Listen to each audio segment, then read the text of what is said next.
அனைத்து நண்பர்களுக்கும் வணக்கம். என் பேர் உமர். இது என்னோட channel my self Umar Tamil. நம்ம இந்த வீடியோவில் பார்க்க போகிறது why is TVK is most popular party in Tamil Nadu and who is Vijay. தமிழக வெற்றி கழகம் ஆரம்பித்து முழுசாக 2 வருஷம் கூட ஆகலை. ஆனால் மிகப்பெரிய கட்சிகளுக்கு போட்டியாக இருக்குது. அதுக்கான காரணம் என்ன? தமிழ்நாட்டில் ஏகப்பட்ட கட்சி இருக்குது. ஏன் பல சினிமா நடிகர்கள் கூட கட்சி ஆரம்பிச்சிருக்காங்க. அவங்க யாருக்குமே கிடைக்காத அங்கீகாரம் எப்படி டிவிகேக்கு கிடச்சிருக்கு. முக்கியமாக ஹூ இஸ் விஜய்? யார் அந்த மனுஷன்? அவரை யாராவது ஒரு ஆளை திட்டினாலோ எதிர்த்து நின்னாலும் அவருக்கு சப்போர்ட் பண்ணி மக்கள் கூட்டம் கூட்டமாக வராங்க. அவரை பற்றி தப்பாக போஸ்ட் ஓட்டினா கட்சிக்காரன் கிழிச்சா ஓகே, மக்கள் அதுக்கு முன்னாடி அந்த போஸ்டரை கிழிக்கிறாங்க. விஜய் அப்படி என்ன தான் பண்ணார்? மக்கள் அவர் மேலே இந்தளவு அன்பு மரியாதை தராங்க. அது எல்லாத்தையுமே இந்த வீடியோவில் பார்க்க போகிறோம். அதுக்கு முன்னாடி கேஜிஎஃப் படம் பார்த்துருப்பீங்களா? அதை மட்டும் கொஞ்சம் ஞாபகம் வச்சுக்கோங்க. முதல் விஷயம், டிவிகே பாப்புலராக இருக்க முக்கியமான காரணம் என்ன? நான் முன்னாடியே சொன்ன மாதிரி தமிழ்நாட்டில் ஏகப்பட்ட கட்சி இருக்க, பல சினிமா நடிகர்களும் கட்சி ஆரம்பிச்சிருக்காங்க. ஆனால் அவங்க யாருக்குமே கிடைக்காத அங்கீகாரம் டிவிகே கிடச்சிருக்குன்னா அதுக்கு முக்கிய காரணம் அந்த டிவிகேவோட தலைவரான விஜய் மட்டும்தான். முதல்ல அந்த விஜய் யார், அவர் எப்படிப்பட்டவர்னு கொஞ்சம் பார்ப்போமா? விஜய்க்கான அரசியல் ஆசை இப்போ இல்லை, பல வருஷத்துக்கு முன்னாடி இருந்தே இருக்குது. ஏகப்பட்ட இன்டர்வியூவில் விஜய்கிட்ட அரசியலை பற்றி கேட்கும்போது நான் அரசியலுக்கு வரமாட்டேன்னு சொல்லியிருக்க மாட்டார். சரியான நேரம் வந்தால், நான் வரக்கூடிய சூழ்நிலை வரும்போது தான் அரசியலுக்கு வர மாதிரி தான் பேசியிருப்பார்.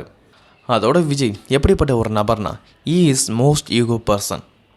உங்களை பல பேருக்கு நாளைய தீர்ப்பு படத்தோட தோல்வியை பற்றி தெரிஞ்சிருக்கும். அதில் அவருக்கு ஏற்பட்ட அவமானத்தை பற்றி இப்போ தெரிஞ்சிருக்கும். அந்த அவமானம்லாம் நடத்தும். விஜய் சினிமா விட்டு போகலை, அந்த சினிமாவிலே ஜெயிச்சு காட்டினார். அதுதான் அவரோட ஈகோ. கோவத்தை பேச்சில் காட்டாமல் செயலில் காட்டுற மாதிரியான ஒரு ஆள் தான் விஜய். அது எந்த அளவு வந்திருக்குன்னா, விஜயோட ஆவரேஜ் ஃபிலிம், ஏன் ஃப்ளாப்போட படம் கூட அந்த படத்துக்காக இன்வெஸ்ட் பண்ண பட்ஜெட்டை விட அதிகம்.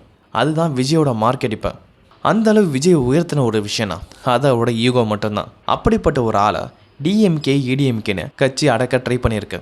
நீங்கள் விஜயோட பாஸ்ட் எடுத்து பார்த்தீங்கன்னா இந்த 2 கட்சிகளும் ஏதோ ஒரு வகையில் விஜய்க்கு பிரச்சனை கொடுத்துருக்காங்க. விஜய் அடங்கி போயிருப்பார். ஏன்னா அந்த டைம் அதுதான் சரியாக இருந்திருக்கும். ஒருவேளை தளபதி விஜய் மட்டும் அந்த டைம் ரியாக்ட் பண்ணியிருந்தா அவர் கேரியரே ஸ்பாயில் ஆகிருக்கும். விஜய் அமைதியாக இருந்திருப்பார். ஆனால் கண்டிப்பாக அதை மறந்துருக்க மாட்டார். சினிமாவில் லக்கு இல்லைன்னு சொன்னதுக்கே சூப்பர் ஸ்டார் லெவல் வந்தவருக்கு அரசியலில் பிரச்சனை கொடுத்தா அவர் எப்படி யோசிச்சிருப்பாருன்னு கொஞ்சம் யோசிச்சு பாருங்கள். அவங்கள பழி வாங்கணுன்னா அரசியல் தான் அதுக்கான வழியாக இருந்திருக்கும் விஜய்க்கு. விஜய் மட்டும் 2010லையோ 15லையோ கட்சி ஆரம்பிச்சிருந்தா அவரால் கண்டிப்பாக ஜெயிச்சிருக்க முடியாது. சரியான நேரத்துக்காக காத்திருந்தார். அந்த காத்திருக்கிற டைம்லேயே தான் திட்டத்தை கொஞ்சம் கொஞ்சமாக செயல்படுத்த ஆரம்பித்தார். அரசியல் அவர் பெரிய ஆளாகணும், அதுக்கு அவருக்கு தேவை அடையாளம். தன்னோட அடையாளத்தை பெருசாக விரும்பினார். அதுக்கு அவருக்கு உறுதுணையாக இருந்தது தான் சினிமா. அதுக்கேற்ற மாதிரி கதைகளை தேர்ந்தெடுத்து நடிக்கவும் ஆரம்பித்தார். விஜயோட பிளான் படி எல்லாமே கரெக்டாக போயிட்டுருக்க. அவருக்கான ரசிகர்களும் உருவாக ஆரம்பித்தாங்க. ஆனால் அரசியல் இருக்கிறதுக்கு ரசிகர்கள் இல்லை, தொண்டர்கள் தான் முக்கியம்னு தெரிஞ்சுக்க அதுக்கு அவருக்கு மூலக்கருவாக இருந்த ஒரு விஷயந்தான் ரசிகர் மன்றம். ஏகப்பட்ட நடிகர்களுக்கு ரசிகர் மன்றம் இருக்குது, ஆனால் அது யாருமே அவங்க சரியாக பயன்படுத்திக்கல.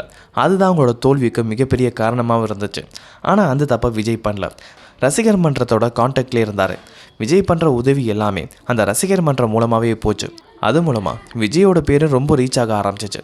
விஜய் எது பண்ணாலும் சரி, ஏன் அந்த ரசிகர் மன்றமே எது பண்ணாலும் சரி, அதுக்கான மொத்த கிரெடிட்டும் விஜய்க்கு தான் வந்துச்சு. தமிழ்நாடு ஃபுல்லாக விஜயோட ரசிகர் மன்றங்களை உருவாக ஆரம்பிச்சிச்சு. அது மூலமாகவே நல்லது பண்ணவும் ஆரம்பித்தார். மக்களுக்கு ஓரளவு அந்த ரசிகர் மன்றம் மேலே நம்பிக்கையும் வர ஆரம்பிச்சிச்சு. அதை கரெக்டாக புரிஞ்சுக்கிட்ட விஜய் அந்த ரசிகர் மன்றத்தை நர்பணி மன்றமாக மாற்றினார். நர்பணி மன்றங்களை கட்சியாக உருவாக்கினார். அந்த கட்சிகள் கூட உள்ளாட்சி தேர்தலில் பல இடத்துல வெற்றி பெற்றுச்சு. கொஞ்சம் யோசிச்சு பாருங்கள். ரசிகர் மன்றம் டு நர்பணி மன்றம், நர்பணி மன்றம் டு கட்சியாக மாற இப்போ விஜய்க்குள்ள தொண்டர் கூட்டமே இருக்குது.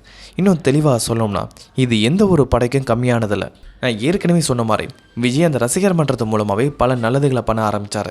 மக்களுக்கு பல போராட்டங்களை சப்போர்ட் பண்ணவும் ஆரம்பித்தார். மக்களுக்கு பல வகையில் உதவி பண்ணார். கல்வியிலையும் சரி, மக்களுக்கு இருக்கிற பிரச்சனைகளுக்கு போராட்டம் நடக்கும்போது விஜயும் டைரெக்டாக வந்தார். தான் ரசிகர் மன்றத்து மூலமாகவும் மக்களுக்கு சப்போர்ட் பண்ணார். அடுத்து எஜுகேஷனில் அவர் பண்ணுற சப்போர்ட்டை பற்றி உங்களுக்கு நல்லாவே தெரியும். முக்கியமாக படிக்கிற பசங்களோட பாராட்டு விழா. அப்படி இருக்கும்போது கூட 2010லையும் 15லையும் விஜய் அரசியலுக்கு வராமல் இருக்க இன்னும் சில காரணங்கள் இருக்கு. முக்கியமான காரணம் 2 மிகப்பெரிய கட்சி, அதோட தலைமை. ஒன்று கலைஞர் கருணாநிதி அவர்கள், அடுத்த அம்மா என்று அழைக்கப்படுகிற ஜெயலலிதா அவர்கள். இவங்க 2 பேரையும் தாண்டி சுலபத்தில் அரசியலில் ஜெயிக்க முடியாது. ஆனால் காலப்போக்கில் அவங்களுக்கு இறந்து போக விஜய் அப்பவும் அரசியலுக்கு வரல. இது தனக்கான டைம் இல்லைன்னு காத்திருந்தாரு. ஏன்னா ஜெயலலிதா அவர்கள் இறந்து போனது 2016, கருணாநிதி அவர்கள் இறந்து போனது 2018. அடுத்த எலெக்ஷன்ல நிக்க பல பேர் முயற்சி பண்ணாங்க. ரஜினி ஒரு கட்சி ஆரம்பிச்சாரு, கமலஹாசன் அவர்களும் ஒரு கட்சி ஆரம்பிச்சாரு. இப்ப அந்த கட்சியோட நிலைமை என்னன்னு உங்களுக்கே நல்லா தெரியும். ஒருவேளை விஜய் மட்டும் அந்த நேரத்துல கட்சி ஆரம்பிச்சிருந்தாருன்னா அவர் கட்சிக்கான மரியாதை பெருசா இருக்கும்னு சொல்ல முடியாது. இன்னும் காத்திருந்தாரு விஜய். என்னோட எண்ணம் மட்டும் கரெக்டா இருந்தா விஜய் இப்போ வர எலெக்ஷனில் கூட நிற்கிறதோட பிளானாக இருந்திருக்காது. கண்டிப்பாக அடுத்த எலெக்ஷனில் நிற்கிறதோட பிளானாக இருந்திருக்கும். இது முழுக்க முழுக்க என்னோட தனிப்பட்ட கெஸ் தான். அப்போ எதுக்காக இந்த எலெக்ஷனில் அவர் நிற்க போறாருன்னு கேட்டிங்கன்னா அவர் ஏதோ ஒரு விஷயம் ட்ரிகர் பண்ணியிருக்கணும். என் கெஸ் கரெக்டாக இருந்தா அது விஜயகாந்த் சாரோட மரணமாக கூட இருக்கலாம்.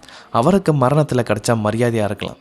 இல்லைனா விஜயகாந்த் மரணத்தில் பல பேருக்கு ஒரு கில்ட் இருந்திருக்கு. ஒரு நல்ல மனுஷனை அரசியலில் தோக்கடிச்சிட்டோம்னு அந்த கில்ட்டை புரிஞ்சுக்கிட்ட விஜய் இதுதான் தனக்கான டைம்னு கூட யோசிச்சிருக்கலாம். விஜய் நினைச்ச மாதிரி டிவிகே, அதாவது தமிழக வெற்றி கழகங்கிற மிகப்பெரிய ஒரு கட்சியை உருவாக்கியிருக்காரு.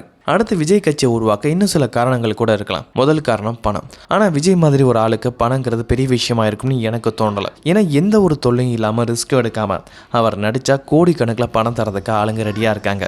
அதை விட்டு அவர் அரசியலுக்கு வராருனா அது அவருக்கு தான் லாஸ். ஆனால் அந்த லாஸ் தான் அரசியல் அவருக்கு மிகப்பெரிய ப்ளஸ்ஸாக இருந்திருக்கு. டிவிகேங்கிற கட்சிக்கு மேலே மதிப்பு உயர அதுவும் ஒரு காரணமாக இருந்திருக்கு. ஒருவேளை விஜய்க்கு பணத்து மேலேயும் ஆசை இல்லைனா ஒருவேளை இந்த காரணமாக கூட இருக்கலாம். விஜய் தன்னோட அடையாளத்தை வரலாற்றில் பதிக்க விரும்பலாம், புகழ் மேலே ஆசைப்பட்டிருக்கலாம். உடனே நீங்கள் எல்லாருமே கேள்வி கேட்கலாம், விஜய்க்கு ஏற்கனவே பேரு புகழ்லாம் இருக்கும்போது அவர் எதுக்காக இதுக்கு ஆசைப்பட்டிருக்கலான்னு தெளிவாக சொல்கிறேன்னு கேட்டுக்கோங்க. சிவாஜி கணேசன், அடுத்து எம்ஜிஆர், இவங்க 2 பேரில் யாரை பற்றி நீங்கள் அதிகமாக கேள்விப்பட்டிருப்பீங்க? கண்டிப்பாக சொல்கிறேன், எம்ஜிஆரை பற்றி தான் நீங்கள் அதிகமாக கேள்விப்பட்டிருப்பீங்க. ஏன்னா சரித்திரத்தில் சாமானியனுக்கு இடமில்லை, சாதிச்சவனுக்கு சாம்ராஜ்யத்தை ஆள்வனுக்கு மட்டுமே இடம் உண்டுன்னு ஒரு தத்துவம் இருக்குது. ஒரு மாநிலத்தோட முதலமைச்சர் பதவிங்கிறது எந்த ஒரு ராஜாவோட பதவிக்கும் கம்மியானதில்லை. அப்படிப்பட்ட ஒரு புகழை மட்டும் அடைஞ்சிட்டா இன்னும் 100 வருஷம் ஆனாலும் சரி விஜயோட பேர் அப்படியே இருக்கும். அப்படிப்பட்ட ஒரு புகழை கூட விஜய் அடைய விரும்பியிருக்கலாம்.